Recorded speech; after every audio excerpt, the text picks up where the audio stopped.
Assalamualaikum warahmatullahi wabarakatuh. Selamat siang Bu Afi dan teman-teman semuanya. Perkenalkan, nama saya Etna Kurniawati dengan NPM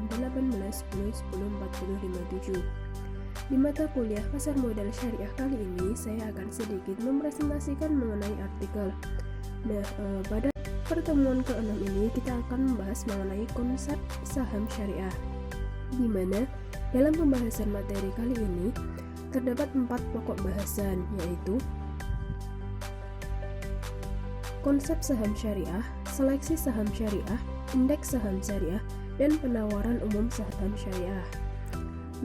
Artikel yang akan kita bahas yaitu mengenai sebab yang kedua, yaitu mengenai seleksi saham syariah.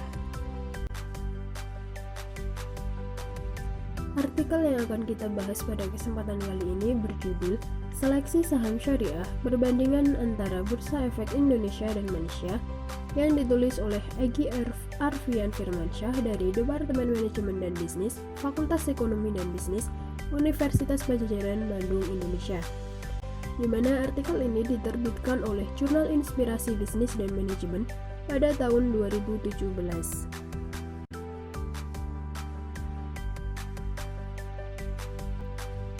Abstrak dalam penelitian ini adalah saham syariah merupakan saham yang tidak bertentangan dengan ajaran Islam, yaitu yang bersumber dari Al-Quran, Sunnah, Hadis, dan ijtihad ulama terkemuka. Penelitian ini merupakan penelitian kualitatif yang membandingkan kriteria seleksi saham untuk dapat dikategorikan ke dalam saham syariah di 2 negara berkembang yang penduduknya mayoritas muslim, yaitu Indonesia dan Malaysia. Dari penelitian ini diketahui bahwa terdapat perbedaan kriteria seleksi saham di Indonesia dan Malaysia yang didasarkan pada pemahaman fikih yang dianut masing-masing negara serta visi dan target investor yang ingin diraihnya.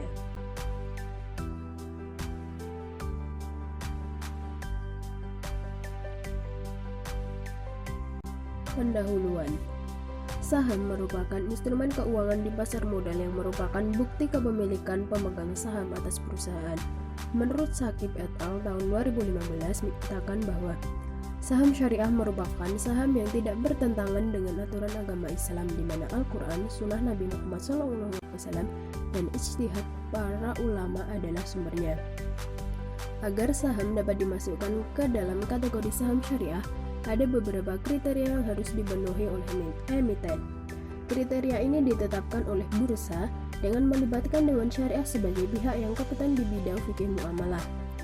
Tulisan ini mencoba untuk menggambarkan perbedaan penentuan kriteria atau metode seleksi saham agar dapat dikategorikan ke dalam saham syariah di 2 negara berkembang yang mayoritas penduduknya muslim, yaitu negara Indonesia dan Malaysia.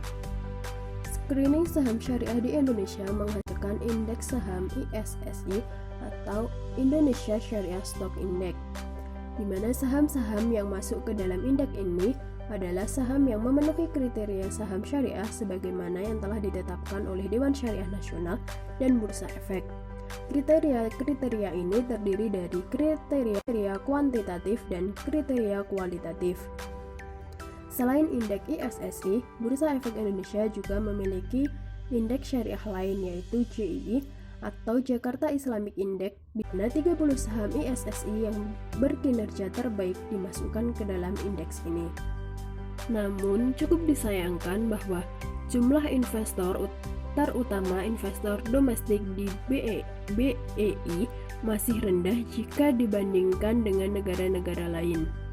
Dari data Kustodian Sentral Efek Indonesia menunjukkan bahwa per akhir tahun 2016 jumlah investor di Indonesia hanya sebanyak 535.994 investor berdasarkan Single Investor Identification atau SID. Selain jumlah investasi asing yang masuk ke Indonesia kecil, jumlah emiten yang terdaftar di Bursa Efek Indonesia yaitu BEI juga lebih sedikit dibandingkan dengan negara Malaysia, di mana per Maret tahun 2017 jumlah emiten di pasar modal Malaysia 1.230 emiten, di mana angka ini jauh lebih tinggi jika dibandingkan dengan negara Indonesia yang jumlah emiten di pasar modal Indonesia hanya mencapai 536 emiten. Di Bursa Malaysia terdapat 899 saham-saham yang sesuai syariah atau sebesar 73%, sedangkan di Indonesia hanya terdapat 331 saham ISSI atau sebesar 61%. Membandingkan metode seleksi saham syariah di Indonesia dan di Malaysia adalah hal yang menarik untuk diteliti, karena kedua negara ini merupakan negara berkembang yang mayoritas berpenduduk muslim. Selain itu, Indonesia dan Malaysia adalah negara berdekatan secara geografis dan juga berpenduduk mayoritas muslim, namun teknik screening yang digunakan kedua negara ini berbeda. Tulisan ini diharapkan menjadi motivasi bagi pengelola saham syariah di dua negara untuk saling dapat belajar dari satu sama lain. Baik itu pengelola saham syariah Indonesia untuk belajar dari Malaysia, atau sebaliknya, khususnya mengenai metode screening saham yang ditetapkan.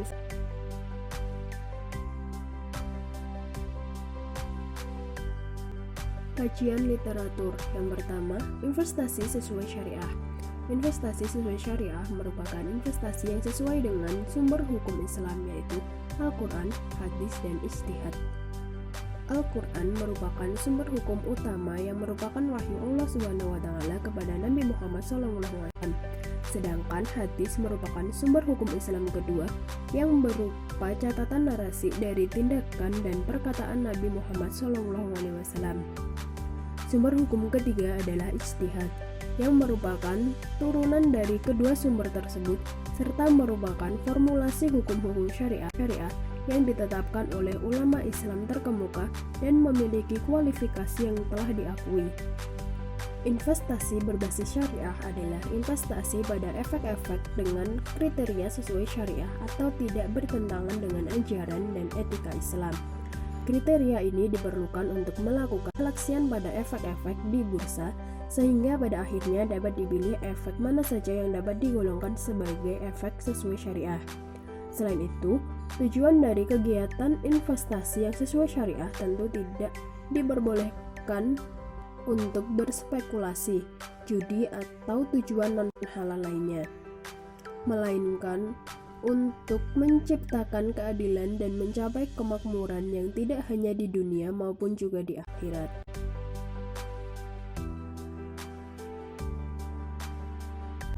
Yang selanjutnya mengenai perkembangan saham syariah di Indonesia dan Malaysia. Di Indonesia sendiri perkembangannya dimulai pada November tahun 2007. Pada tahun ini Bapepam dan LK mengeluarkan DES atau Daftar Efek Syariah yang berisi daftar saham syariah yang ada di Indonesia. Dengan DES, maka masyarakat diharapkan akan semakin mudah untuk mengetahui saham-saham apa saja yang termasuk saham syariah, karena DES adalah satu-satunya rujukan tentang daftar saham syariah di Indonesia. Kemudian pada Desember tahun 2007, di mana pada tahun ini adalah awal penerbitan DES atau Daftar Efek Syariah, dan tahun ini dijadikan sebagai tahun dasar yang digunakan dalam perhitungan ISSI.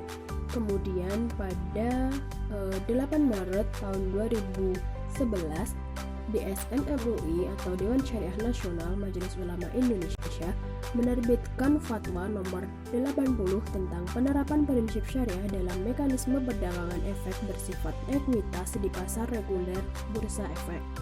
Dengan adanya fatwa ini diharapkan dapat meningkatkan kepercayaan masyarakat bahwa investasi syariah di pasar modal Indonesia sudah sesuai dengan prinsip-prinsip syariah Islam.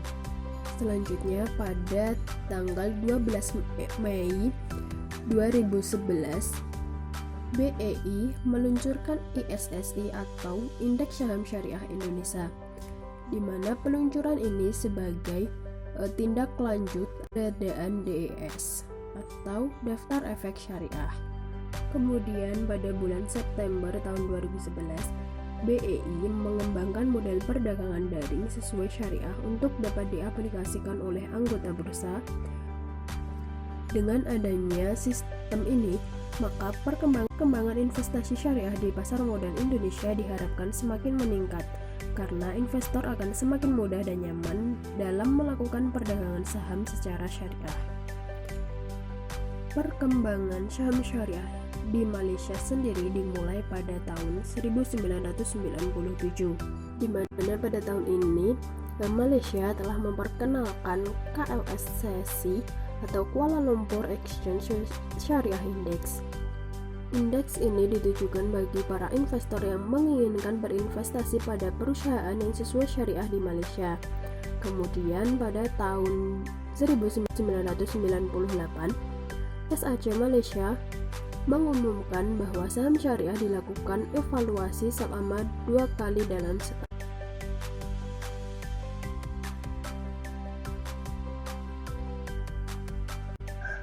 Tipe-tipe investor dan kebutuhan uniknya. Secara umum, investor atau pemilik modal yang berinvestasi di pasar modal atau pasar keuangan terdiri dari 2, yaitu investor perorangan dan investor lembaga. Investor perorangan dan investor lembaga memiliki tujuan investasi dan kriteria berbeda dalam hal return yang diharapkan beserta resiko yang siap mereka tanggung. Dari tabel tersebut dapat kita ketahui bahwa terdapat 7 tipe investor beserta harapan return dan resiko yang siap ditanggungnya.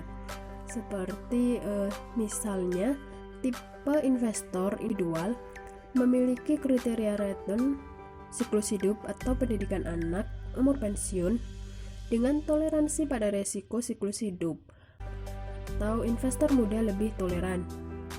Kemudian ada tipe investor reksadana dengan kriteria return beragam. Kemudian untuk toleransi pada resikonya juga beragam. Nah, selanjutnya ada tipe investor dana pensiun dengan kriteria return asumsi pada tingkat penafsiran dengan toleransi pada resiko tergantung pada payout dan seterusnya. Selain memperhatikan resiko dan return, terdapat batasan lainnya, yaitu kebutuhan yang unik pada diri investor. Kebutuhan unik merupakan keadaan tertentu yang melekat pada investor, misalnya profesi, agama, atau lain sebagainya. Contoh karakteristik yang dapat dimasukkan ke dalam kebutuhan unik yaitu misalnya seperti untuk investor yang mementingkan kepatuhan syariah dan kemudian berinvestasi pada efek-efek syariah seperti Jakarta Islamic Index.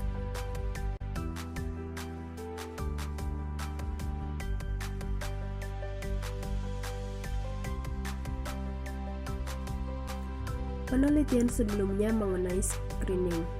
Penelitian awal mengenai metode screening saham syariah diantaranya dilakukan oleh Dorings and Marsban pada tahun 2009 yang menganalisis pengaruh strategi-strategi berbeda untuk membentuk portofolio keuangan syariah yang cocok. Dengan melakukan seleksi saham menjadi saham syariah, maka hal ini sebenarnya mengurangi peluang memperoleh return yang maksimal. Mereka berargumen bahwa perlu sebuah paradigma baru di mana aspek syariah compliance itu harus dilihat dari sudut pandang portofolio, bukan dilihat pada saham secara satuan. Dengan cara itu, maka hasil portofolio saham-saham syariah bisa menghasilkan kinerja yang sebanding dengan tanpa melakukan screening saham-saham syariah. Sementara itu, penelitian yang dilakukan oleh Abdul Rahman Yahya An-Nasir pada tahun 2010 membandingkan kriteria yang digunakan KLCC dan DJIM terkait screening perusahaan untuk tujuan investasi. Di mana mereka ini menemukan bahwa KLCC tidak menggunakan kedua kriteria yang digunakan oleh DJIM sebagai tindakan selama proses screening. Nah, untuk penelitian di dalam negeri sendiri juga pernah dilakukan oleh Hanafi pada tahun 2011 yang membandingkan antara JII, KLCC, dan JIM dengan menggunakan pendekatan fikih. Selanjutnya, penelitian dari Ho pada tahun 2015 yang meneliti mengenai metode screening saham yang beragam di beberapa negara. Dalam penelitiannya disarankan bahwa sebaiknya dibuat standar screening saham syariah yang dapat diterima di seluruh dunia sehingga akan menstimulasi investasi sesuai syariah. Standarisasi juga tidak akan membuat investor bingung, karena dimanapun mereka berinvestasi, maka metode seleksinya akan tetap sama.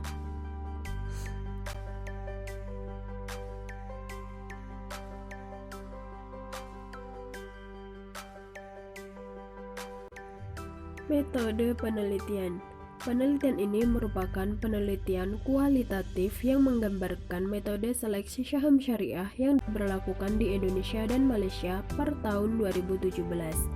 Data dalam penelitian ini merupakan data sekunder yang diperoleh dari berbagai sumber seperti artikel, jurnal, buku, dan website.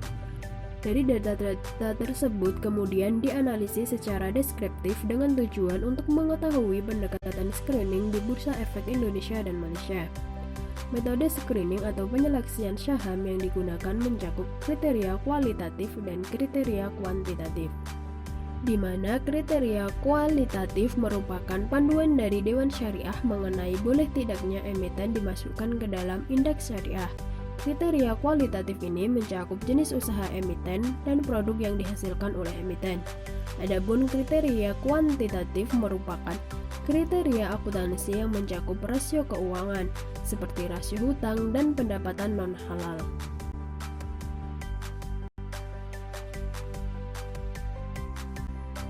Hasil dan pembahasan.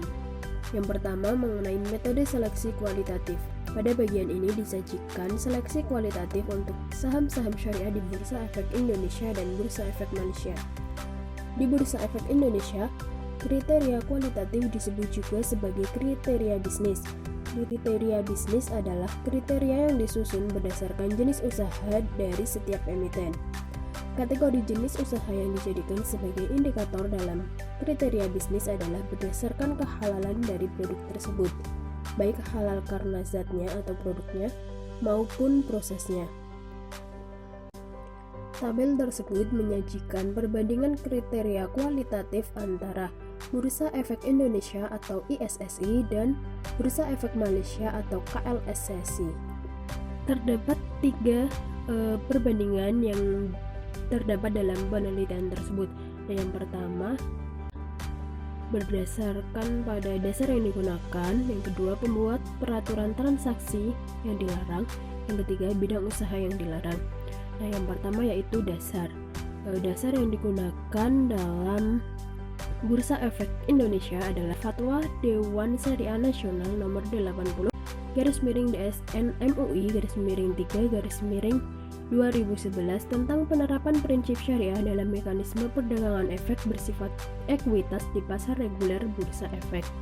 Sedangkan dasar yang digunakan dalam Bursa Efek Malaysia adalah Peraturan SC Malaysia. Kemudian pembeda yang kedua yaitu pembuat aturan transaksi dilarang.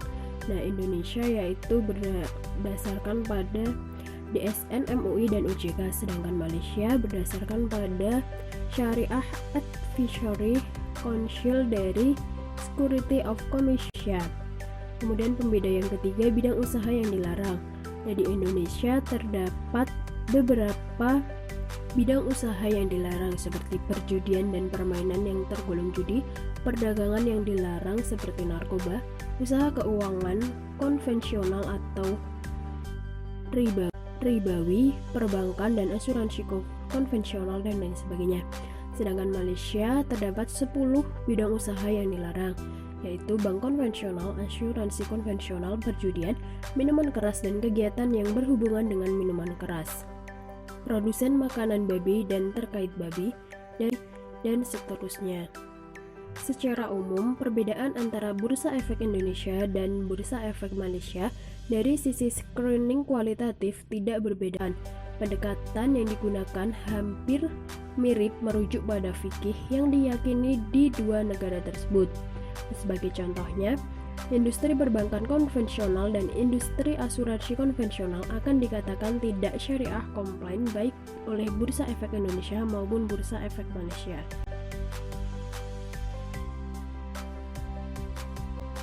Yang kedua, mengenai metode seleksi kuantitatif. Selain kriteria kualitatif, saham-saham syariah juga harus menempuh seleksi kuantitatif atau akuntansi. Dalam metode ini terdapat daftar rasio keuangan dan kriteria yang digunakan sehingga dapat memberikan informasi sistematis untuk perbandingan dalam konteks syariah. Tabel tersebut menunjukkan perbandingan kriteria kuantitatif antara Bursa Efek Indonesia atau ISSI dengan Bursa Efek Malaysia atau KLCC.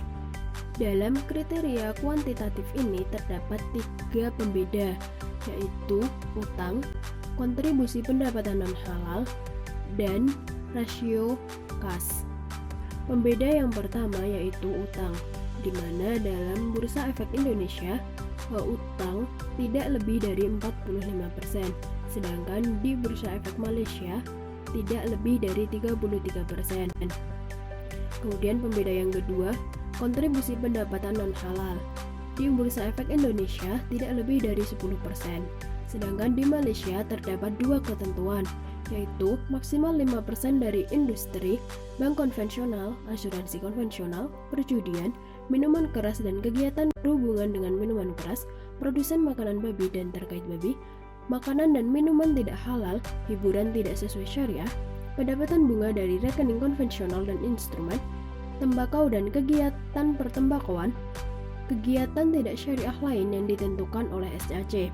Sedangkan ketentuan yang kedua yaitu maksimal 20% dari industri, hotel dan t-shirt, perdagangan saham, bisnis broker saham, pendapatan sewa dari kegiatan non-halal, kegiatan tidak syariah lain yang ditentukan oleh SAC.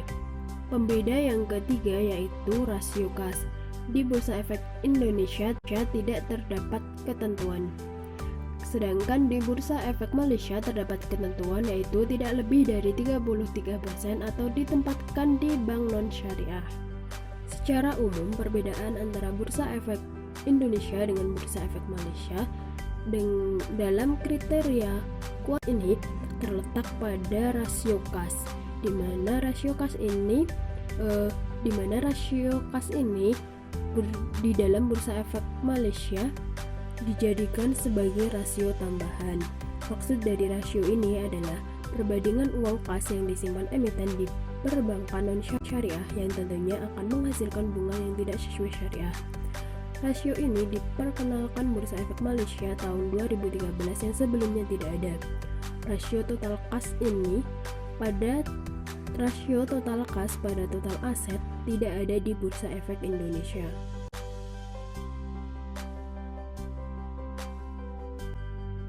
Kesimpulan dan saran.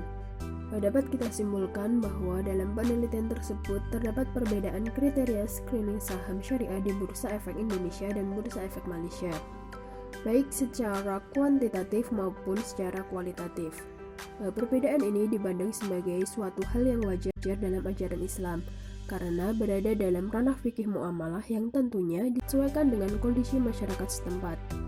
Perbedaan kriteria kualitatif antara dua bursa tersebut tidak begitu signifikan, namun cukup signifikan dalam kriteria kuantitatif. Penelitian ini menyarankan agar Bursa Efek senantiasa memperbaiki dan merevisi kriteria screeningnya untuk disesuaikan dengan target market serta kondisi masyarakat, di mana pada Bursa Efek Malaysia telah melakukan revisi, sedangkan pada Bursa Efek Indonesia itu belum melakukan revisi. Penelitian ini terbatas pada perbandingan kriteria kuantitatif dan kualitatif di dua negara menggunakan data sekunder.